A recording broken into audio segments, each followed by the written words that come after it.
Hello friends, मैं हूं अजीज शेख। आप देख रहे हैं मूवी स्टॉक चैनल, जिस पर आज मैं बात करने वाला हूं एमसीयू की पहली 3D animated series what if के मिसिंग एपिसोड्स के बारे में, जो कि बेसिकली व्हाट इफ की सीरीज का एक मिसिंग एपिसोड था, जिसे अब व्हाट इफ के सीरीज के नंबर के हिसाब से तो पार्टी थॉर के एपिसोड के पहले रिलीज होना चाहिए था, जो इस मिसिंग एपिसोड को व्हाट इफ की सीरीज का 7th एपिसोड बनाता और बाकी के बचे 3 एपिसोड व्हाट इफ की सीरीज के पूरे 10 एपिसोड को कम्प्लीट कर देते। कैसे, तो चलिए अब उन डिटेल्स पर बात करते हैं जिस पर आपका भी ध्यान बिल्कुल भी नहीं गया होगा। लेकिन उससे पहले बनती है एक स्पॉइलर वार्निंग के साथ साथ एक छोटी सी रिक्वेस्ट, जो है इस चैनल को सब्सक्राइब, वीडियो को लाइक और शेयर करने की।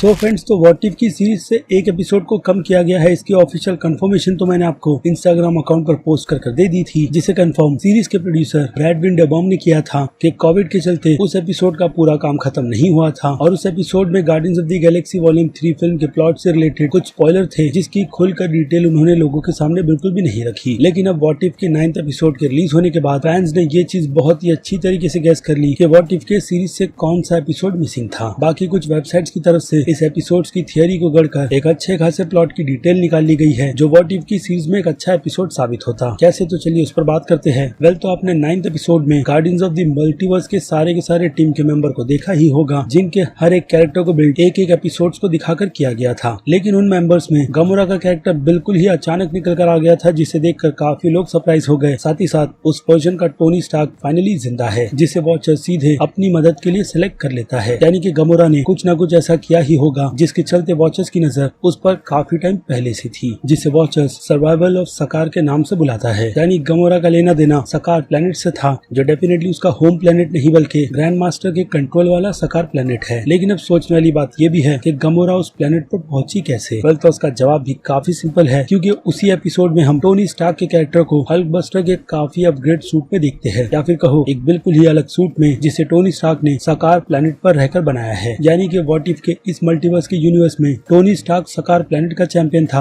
हल्क बिल्कुल भी नहीं। जहां पर टोनी स्टार्क की मुलाकात सकार प्लेनेट के दूसरे चैंपियन रॉगर मिक से भी हुई होगी, जिस कैरेक्टर की वॉइस के लिए टाइका वाइटिटी की कास्टिंग तो ऑफिशियली अनाउंस की गई थी, बट कहीं पर भी हमें उनके कैरेक्टर की वॉइस बिल्कुल भी सुनाई नहीं दी। और ऐसा ही कुछ जेफ गॉलिम के कैरेक्टर के साथ भी किया गया, और हाँ, टेसा थॉम्पसन के भी, जिन कैरेक्टर्स को लेकर ये पूरा का पूरा एपिसोड ही सकार प्लेनेट पर फोकस करता, जहाँ पर गमोरा को मिशन टोनी स्टार्क को मारने का दिया गया था। लेकिन इससे पहले बात करें टोनी स्टार्क की, तो टोनी स्टार्क इस सकार प्लेनेट पर दी एवेंजर्स फिल्म के उस बैटल के बाद आया था, जहां स्टीव रॉजर ने स्पेस के पोर्टल को टोनी स्टार्क के बाहर आने से पहले ही बंद कर दिया था। और फिर क्या, टोनी स्टार्क स्पेस में फ्लोट हो रहा था और वहां से वो सीधे सकार प्लेनेट पर पहुंच गया, जहां पर पहुंचने के बाद उसने एलियन टेक की मदद से खुद के लिए काफी अपग्रेडेड सूट बनाया, और यहाँ पर रहने के बाद भी वो चैंपियन तो बन गया। लेकिन वॉचर्स की नजर में टोनी स्टार्क उस लायक नहीं था कि वॉचर उसे गार्डियंस ऑफ द मल्टीवर्स बना दे। और अगर उसके पीछे के रीजन की बात करें, तो उसका भी जवाब हमें व्हाट इफ के इस फाइनल एपिसोड में मिलता है, जहाँ पर टोनी स्टार्क का सपना भी अल्ट्रॉन जैसे कई सारे वेपन्स बनाने का है, या फिर कह लो टोनी स्टार्क की नजर में अच्छे आर्टिफिशियल रोबोट्स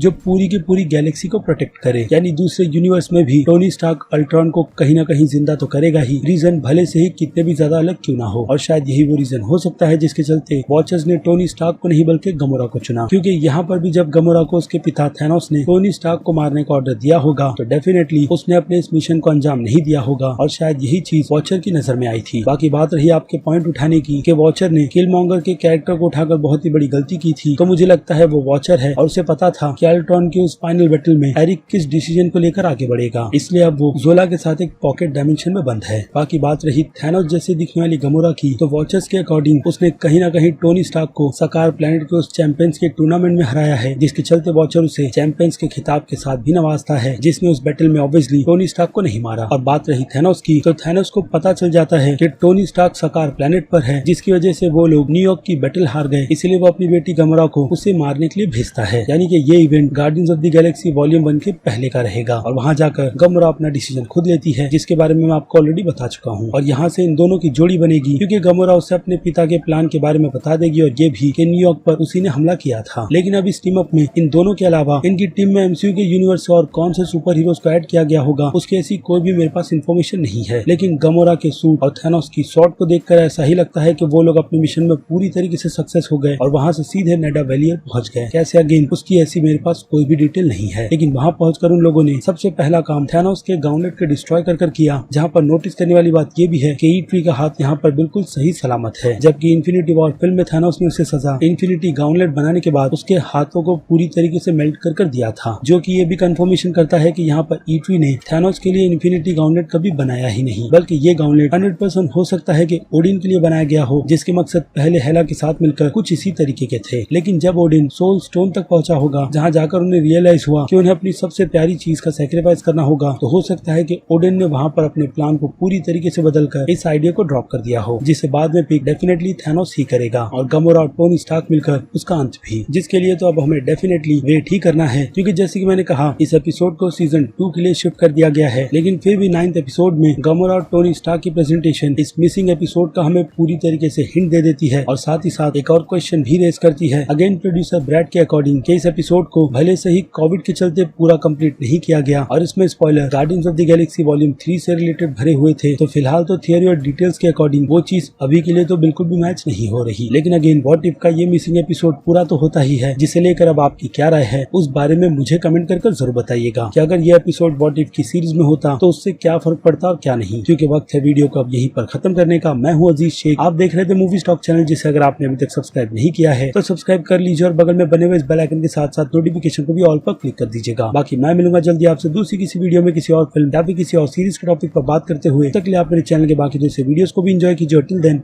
बाय।